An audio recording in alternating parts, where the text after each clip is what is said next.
का भारत भवन सिर्फ एक सांस्कृतिक केंद्र नहीं बल्कि जल, जीवन और भारतीय ज्ञान परंपरा की महाकुंभ का साक्षी बनने जा रहा है। जल गंगा संवर्धन अभियान के अंतर्गत आयोजित 7 दिवसीय राष्ट्रीय संगोष्ठी और सांस्कृतिक उत्सव सदानीरा समागम में देश विदेश के वैज्ञानिक, पर्यावरणविद, नीति निर्माता और कलाकार एक मंच पर जुट रहे हैं। जल संरक्षण से लेकर पंचमहाभूत और सतत विकास तक हर विषय पर यहाँ गहन मंथन होगा।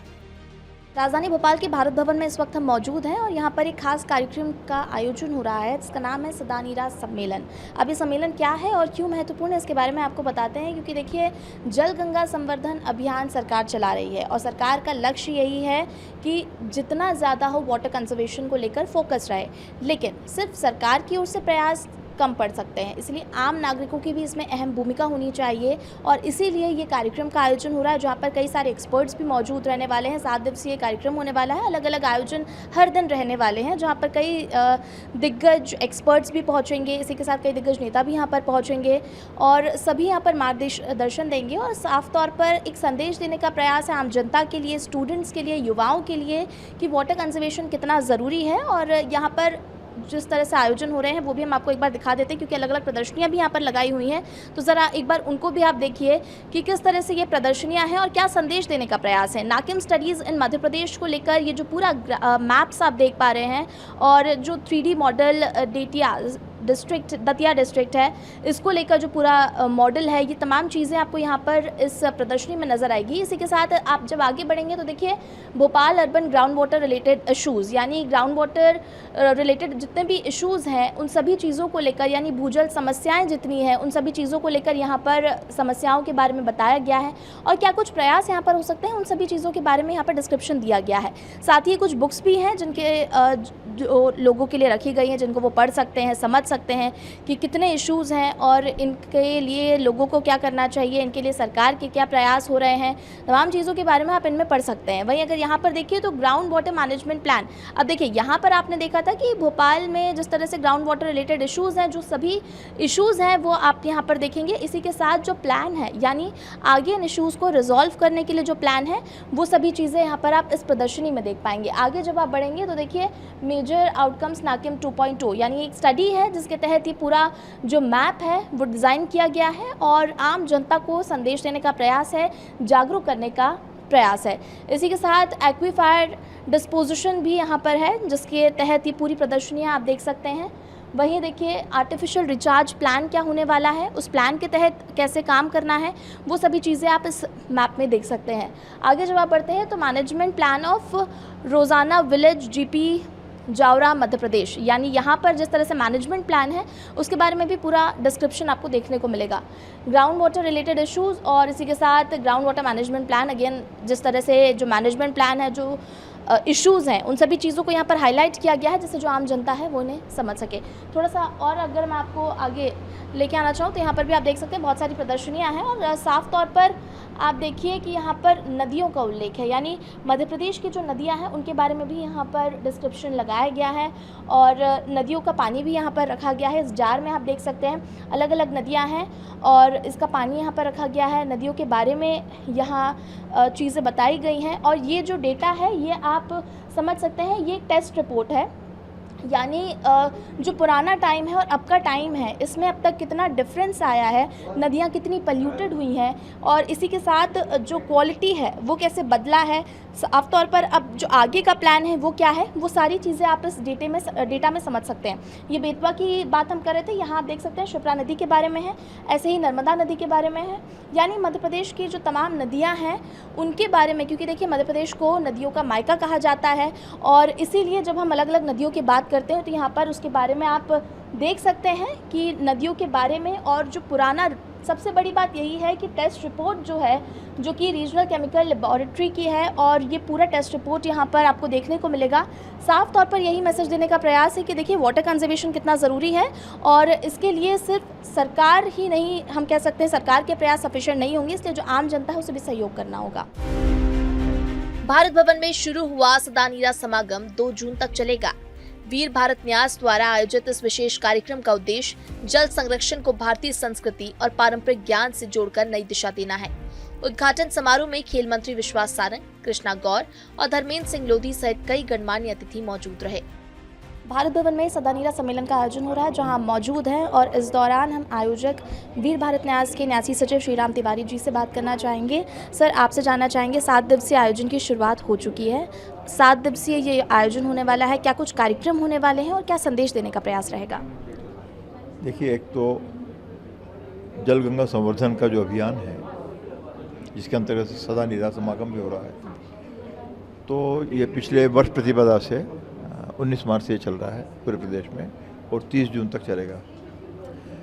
माननीय मुख्यमंत्री जी ने लगभग 2.5 साल, पौने 3 साल, ये तीसरा वर्ष हम लोग जो जल गंगा संवर्धन को लेकर काम कर रहे हैं। तो माननीय मुख्यमंत्री जी ने चिंता की, खास करके प्रदेश की जो जल संरचनाएँ हैं, नदियाँ हैं, वो सब भूगर्भ या ज़मीन पर आधारित हैं और वे लगातार जल स्तर भी हमारा कम हो रहा है और उसके कारण खेती का रकबा भी कम हो रहा है और हम एक सामान्य जीवन जीने में भी हम मुश्किलों में पड़े हुए हैं। तो अलग अलग तरीके से विचार करके कि यदि समाज नहीं जागा तो जल के अभाव में क्या कैसे जीवन होने वाला है, किसी को अंदाज़ नहीं है। और जो सारे देश के, दुनिया के जो पर्यावरणविद हैं, वैज्ञानिक हैं, वे चिंता कर ही रहे हैं कि अगला विश्व युद्ध यदि होगा तो पानी को लेकर होगा। तो सदानीरा समागम में हमने सब तरह से सारे पहलुओं के माध्यम से समझने की कोशिश कर रहे हैं। तो जैसे भूजल आयोग है, भूजल बोर्ड है जो यहाँ पर है भारत सरकार का, उन्होंने प्रदेश में भूगर्भीय जल को लेकर जो एक तरह से खतरे के निशान पर हम जहाँ पहुँच गए हैं, उसकी प्रदर्शनी यहाँ चल रही है। प्रदेश भर में जो जल गंगा संवर्धन को लेकर जो काम हो रहे हैं, कुएँ हैं, बावड़ियाँ हैं, जलाशय हैं, झरने हैं, उनके संरक्षण का काम किस तरह से हो रहा है, तो उसकी प्रदर्शनी यहाँ पर है। जल गंगा संवर्धन अभियान को लेकर जो एक कार्यक्रम हो रहा है, वो पूरी हम प्रदर्शनियाँ भी देख पा रहे हैं। आपसे थोड़ा सा इनसे समझना चाहेंगे डिटेल में। देखिए, जिसे भारत भवन की जिस दीर्घा में हम खड़े हैं प्रदर्शनी के लिए, तो इसमें पारंपरिक चित्रों में, पारंपरिक शैलियों में जो काम हुआ है, चित्रांकन जो हुआ है, उसको हमने प्रदर्शित करने का प्रयास किया है। इसमें देखें, जो भारतीय आख्यान में, चाहे वो श्री कृष्ण हो, बलराम हो और चाहे श्री राम हो या महादेव हो, तो सबके साथ साथ जो नदी कथाएं जो जुड़ी हुई हैं, कहीं गोवर्धन पर्वत का विषय है, तो कहीं जो गजेंद्र मोक्ष वाला जो विषय, हाथी को किस तरह बचाया, तो सब तरह की कथाएँ इसमें हैं। और हम ये देखेंगे कि इन चित्रों में जो हमारा जो प्राचीन संसार है वो कितना खूबसूरत है। तो जल के साथ एक हम लोगों का एक आत्मीय और अन्यतर रिश्ता रहा है, लेकिन अब वो रिश्ता जो है लगातार ख़त्म हो रहा है। तो जैसे ये प्रदर्शनी है, हम जो दूसरी प्रदर्शनी में जाएंगे तो किस तरह से हमारा जो उपभोक्तावादी जो मानस है, उसने किस तरह से पृथ्वी के जो संरक्षक तत्व हैं या जिससे दुनिया बनी है, उसको कैसे हम नष्ट कर रहे हैं, तो उसको भी हमने समाज के सामने लाने का प्रयास किया है। तो साफ तौर पर ये प्रदर्शनी आप देख पा रहे हैं और जिस तरह से सर ने बताया कि जो पुराना, अगर हमारे युग देखें या हम पुरानी पिक्चर्स को देखें, उनसे हम समझ सकते हैं कि जो हमारा पुराना भारत था वो कितना खूबसूरत था, कितना सुंदर था, क्योंकि उस दौरान पंच महाभूतों की जब हम बात करते हैं, जो जुड़ाव था वो एक साफ तौर पर नज़र आता था, पर कहीं ना कहीं अब वो ख़त्म होता नज़र आ रहा है। 7 दिनों तक चलने वाले इस आयोजन में भारतीय दर्शन के पंच महाभूत, जल, पृथ्वी, वायु, आकाश और अग्नि पर आधारित वैचारिक सत्र आयोजित होंगे। भूवर्गीय जल स्रोत, नवकरणीय ऊर्जा, पर्यावरण संरक्षण और पारंपरिक ज्ञान जैसे विषयों पर विशेषज्ञ गहन चर्चा करेंगे। इस राष्ट्रीय विमर्श में इसरो, BHU, IIM बोधगया सहित देश की प्रतिष्ठित संस्थाओं के प्रतिनिधि और कॉरपोरेट घरानों के प्रतिनिधि भी शामिल होंगे। हमारे साथ हैं सदानीरा के कंसेप्ट के योजनाकार संस्कृति विभाग के अपर मुख्य सचिव शिवशेखर शुक्ला जी। शुक्ला जी, ये सदानीरा का कंसेप्ट 3 साल में इतना व्यापक प्रसिद्ध हो गया, ये कंसेप्ट था क्या और कैसे आपको? ये हमारे माननीय मुख्यमंत्री जी, जो कि संस्कृति से बहुत जुड़े हुए हैं, बहुत प्रेम रखते हैं, उनका सदैव बड़ा जुड़ाव रहा है। तो मध्य प्रदेश एक बहुत ही टिपिकल स्टेट है। यहाँ पे हमारी जितनी नदियाँ हैं, नदियों का मायका कहा जाता है मध्य प्रदेश, वो कोई भी नदी ग्लेशियर से नहीं निकलती। हमें वो आनंद प्राप्त नहीं है जो अन्य प्रदेशों में नदियों को जहाँ पे ग्लेशियर से निकलती हैं, हिमखंडों से निकलती हैं। यहाँ पर तो ग्लेशियर है नहीं। यहाँ जितनी नदियाँ हैं सब रूट जोन वाटर जिनका है, यहाँ जंगलों से निकलती हैं। तो यहाँ पे पंच तत्व का महत्व मध्य प्रदेश में जितना ज़्यादा मुखरित है वो कहीं और नहीं है। और यदि हम समय रहते पंच तत्वों के महत्व को समझेंगे नहीं और उससे हम सीख नहीं लेंगे, आगे जनरेशन को नहीं पास ऑन करेंगे, तो मध्य प्रदेश में बहुत कठिनाई आने वाली है।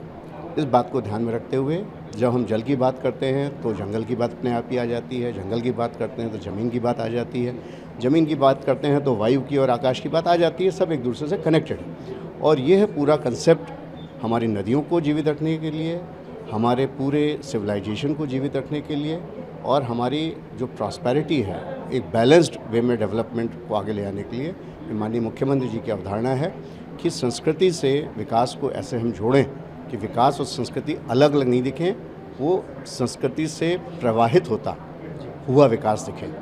सदा नीरा उज्जैन से शुरू हुआ था क्षिप्रा के, और उसके प्रांगण से शुरू होकर आज तीसरा साल है और इसकी व्यापक प्रसिद्धि हो गई है। जो गेस्ट भी आ रहे हैं, बहुत बड़े बड़े गेस्ट आ रहे हैं, बहुत अच्छी चर्चाएं हो रही हैं। क्या ये मध्य प्रदेश के बाहर भी सदा नीरा का कंसेप्ट जाएगा क्या मध्य प्रदेश? देखिए, सदा नीरा कोई कंसेप्ट मध्य प्रदेश का केवल इंडिजिनस कोई बात नहीं है, ये तो पूरे विश्व का कंसेप्ट होना चाहिए और इस पे पूरे विश्व में ऑलरेडी काफ़ी कॉन्शियसनेस है और बात हो रही है और भारतवर्ष में भी हो रही है। मध्य प्रदेश हमेशा से ऐसे मुद्दों पे जो कि मानवता के लिए और ऐसे मुद्दे जो कि हमारी संस्कृति से अमेधन रूप से जुड़े हैं उनको उठाने में हमेशा से प्रमुख अपनी भूमिका निभाता रहा है, इसलिए मध्य प्रदेश में आपको ज़्यादा दिख रहा है। एक सवाल और है कि जल गंगा संवर्धन निर्यात अभियान मध्य प्रदेश सरकार चलाती है, लेकिन मध्य प्रदेश अकेला ऐसा राज्य है जो इसको 3 महीने तक चलाता है। इसके परिणाम को आप किस तरीके से देखते हैं और कितनी जागृति लोगों में आई है? जी, जल गंगा अभियान भी इसी से जुड़ा हुआ है। ये समय भी ऐसा होता है जब हम जल के प्रति बहुत ही हमारी एक अटैचमेंट हमें दिखता है, क्योंकि इस समय गर्मियों में जल स्रोत सूखने लगते हैं, नदियों में पानी कम होने लगता है, मनुष्यों को, जानवरों को, सभी को उसकी किल्लत महसूस होती है। तो इस समय ये है विचार सबसे ज़्यादा घर करता है कि हमें नदियों के प्रति, अपने जल स्रोतों के प्रति हमारा क्या रुख होना चाहिए, कैसे हम उनके साथ प्रेम का व्यवहार हमारा हो, कैसे हम दूसरे के पूरक बने, कैसे हम उनके प्रति श्रद्धा का भाव रखें। और माननीय मुख्यमंत्री जी का भी यही सोच है, इसलिए उन्होंने जल गंगा अभियान में पूरे प्रदेश के जितने भी जल स्रोत हैं उनको संवर्धन करने का, उनको सुधारने का, जीर्णोद्धार का एक बीड़ा उठाया है।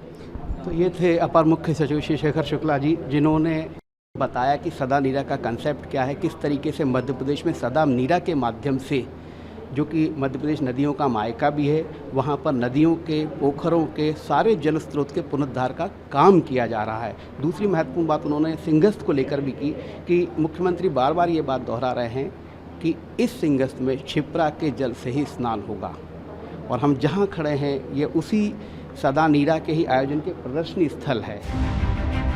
आज दुनिया जल संकट की चुनौती से जूझ रही है। भारत की पारंपरिक जल संस्कृति और स्थानीय ज्ञान प्रणालियां इस संकट का बड़ा समाधान बन सकती हैं।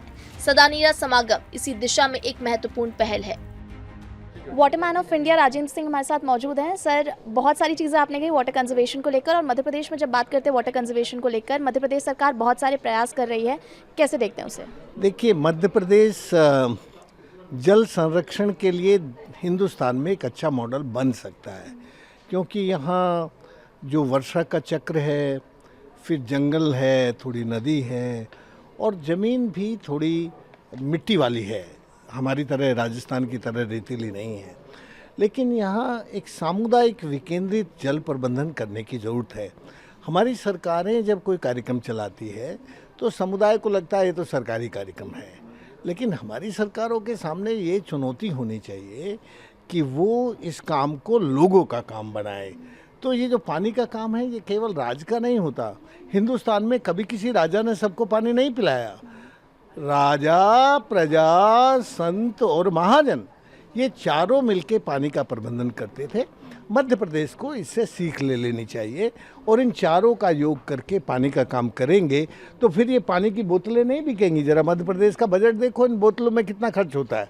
फिर सामुदायिक विकेंद्रीकरण से सबको पीने का पानी मिल जाएगा। ऐसे ही सर एक और चीज़, ट्रेडिशनल नॉलेज को लेकर आपने बहुत सारा प्रकाश भी डाला। ट्रेडिशनल नॉलेज और मॉडर्न साइंस का अगर एक बैलेंस बैठाना हो और वो बैलेंस आज की जनरेशन को समझना हो तो उसको मैंने कैसे? 2-3 स्लाइड दिखाई थी कि ये जो शिक्षा है ये शोषण करना सिखाती है और जो विद्या है वो शुभ सिखाती है।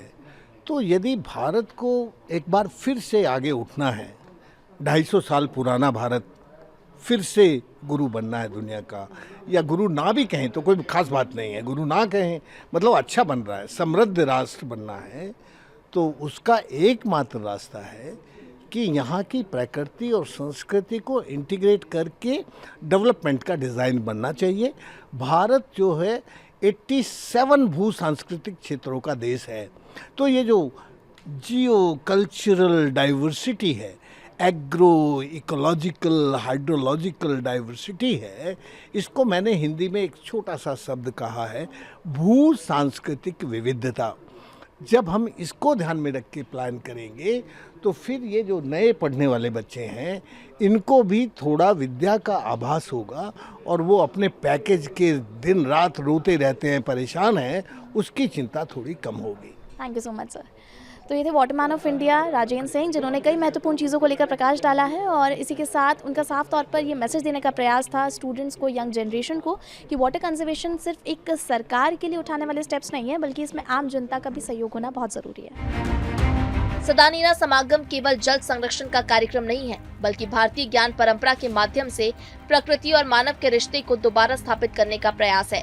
देश विदेश के विशेषज्ञ यहाँ जल, पर्यावरण और सतत विकास पर अपने विचार साझा करेंगे। तो हमारे साथ मौजूद है विनीता सहाय, जो कि डायरेक्टर हैं IIM बोधगया में। मैम बहुत स्वागत है आपका। आपसे जानना चाहूँगी, आपने बहुत सारी चीज़ों को लेकर बहुत सारी महत्वपूर्ण बातें ऑलरेडी कही हैं, बट एक चीज़ जो मैं आपसे समझना चाहती हूँ वेस्टर्न कल्चर को लेकर, उसको आपने एक प्रमुखता से रखा है उस बात को, और आपने कहा कि वेस्टर्न कल्चर हम अडॉप्ट तो कर रहे हैं बट कहीं ना कहीं उसकी वजह से देश हमारा पीछे जा रहा है। एक्चुअली मैं हमेशा हर फ्रंट पे कहती हूँ कि वैसे तो ब्रिटिशर्स या फॉरेन रूल हमारा बहुत सारा नुकसान करके, बहुत सारी मटेरियल वेल्थ वो वहाँ से हमारे यहाँ से ले गए हैं, लेकिन जो हमारा सबसे बड़ा नुकसान किया है वो है हर वो चीज़ जो हमें और हमारी है, everything which is us and ours, उसमें जो हम प्राइड लेते थे, उसमें जो हमें गर्व था, वो हमसे छीन लिया है।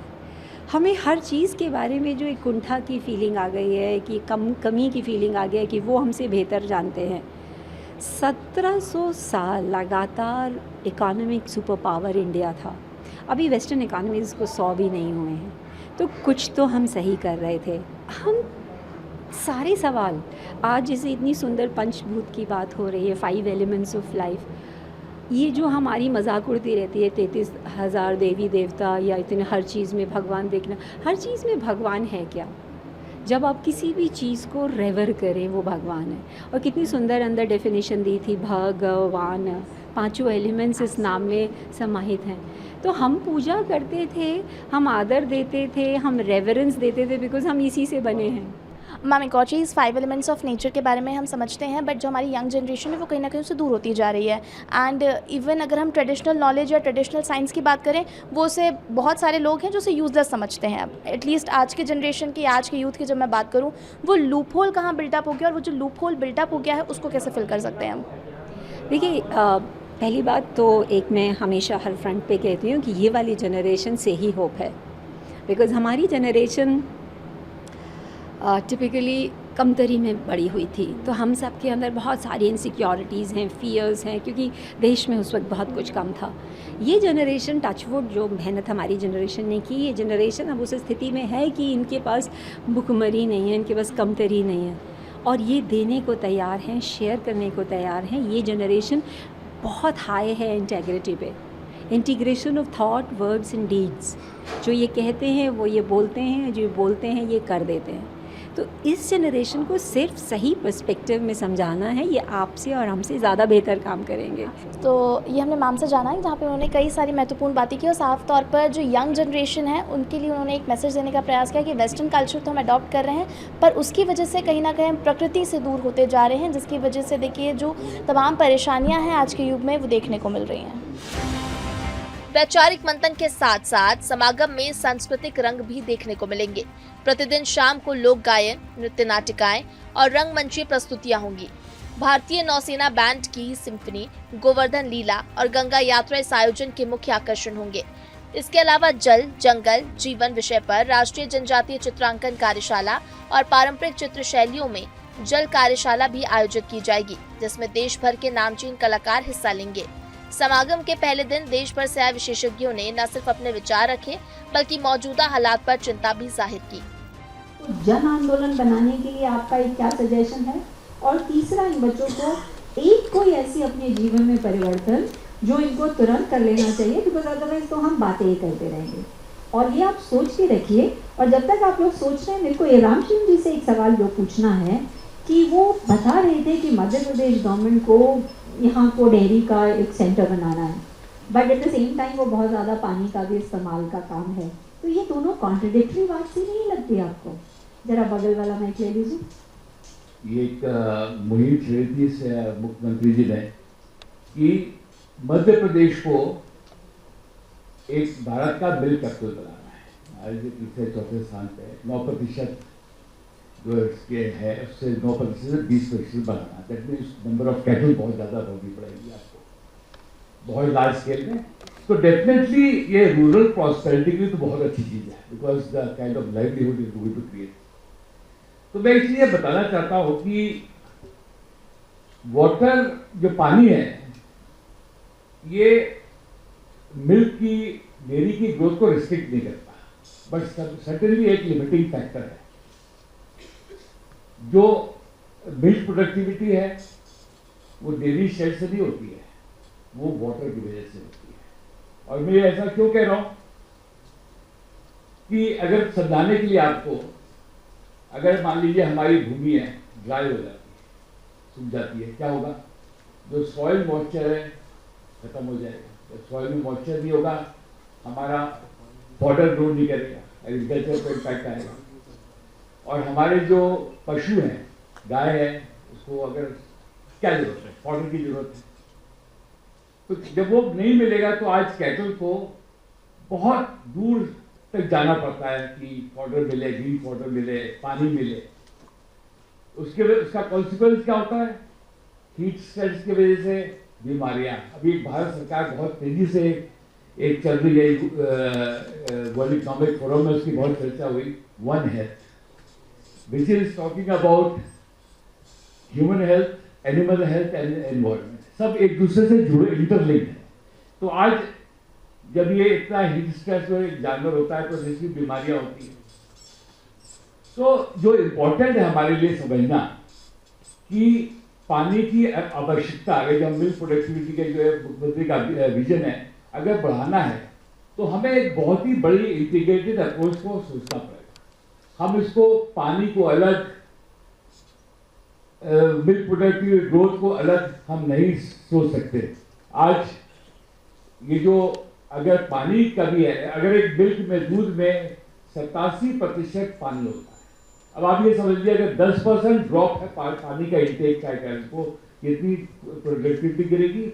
और जो हमारे गरीब किसान हैं, जो कि हर घर में एक गाय, 2 गाय होती हैं, उन पे उनकी इकोनॉमिक स्टेबिलिटी पे कितना फर्क पड़ेगा, तो जरा ये विचार करिएगा। तो अगर इस चीज़ को, ये जो मध्य प्रदेश में अभियान है मुख्यमंत्री जी का, बिल्कुल साकार होगा। और एक अप्रोच को बदलना पड़ेगा कि हम एक इंटीग्रेटेड अप्रोच को वाटर और लाइफस्टॉक को साथ में लेके कैसे चलें, एंड तभी जो फ्यूचर ऑफ लाइफस्टॉक जो बात कर रहे हैं प्रॉस्पेरिटी के बेस पे होगा। फंडामेंटली ये वाटर सिक्योरिटी पे डिपेंड करेगा, फॉडर सिक्योरिटी पे डिपेंड करेगा और इकोलॉजिकल बैलेंस पे डिपेंड। सदानीरा समागम का आयोजन यह एहसास दिलाने के लिए है कि जल केवल संसाधन नहीं, बल्कि हमारी संस्कृति और सभ्यता का आधार है। कला और संस्कृति के माध्यम से लोगों को जल संरक्षण के प्रति जागरूक करना इस आयोजन की सबसे बड़ी खूबसूरती है। कार्यक्रम स्थल पर जलचर जीवन, मध्य प्रदेश के जल गंगा संवर्धन अभियान, लघु चित्रों में जल और भूगर्भीय जल स्रोतों पर आधारित 4 विशेष प्रदर्शनियां भी लगाई जाएंगी। साथ ही जल और संस्कृति पर आधारित कई महत्वपूर्ण पुस्तकों का लोकार्पण भी होगा, जिनमें अंतर्जलीय यात्रा, पूर्वोरक, आत्मा की घाटी में पानी का संगीत और जल संस्कृति और स्थापत्य प्रमुख है। इस भव्य आयोजन को सफल बनाने में भारत भवन, मध्य प्रदेश जनजातीय संग्रहालय, माखनलाल चतुर्वेदी राष्ट्रीय पत्रकारिता विश्वविद्यालय, मैप कोस्ट, केंद्रीय भूजल बोर्ड, नर्मदा समग्र सहित कई संस्थाएं अपना सहयोग कर रही हैं।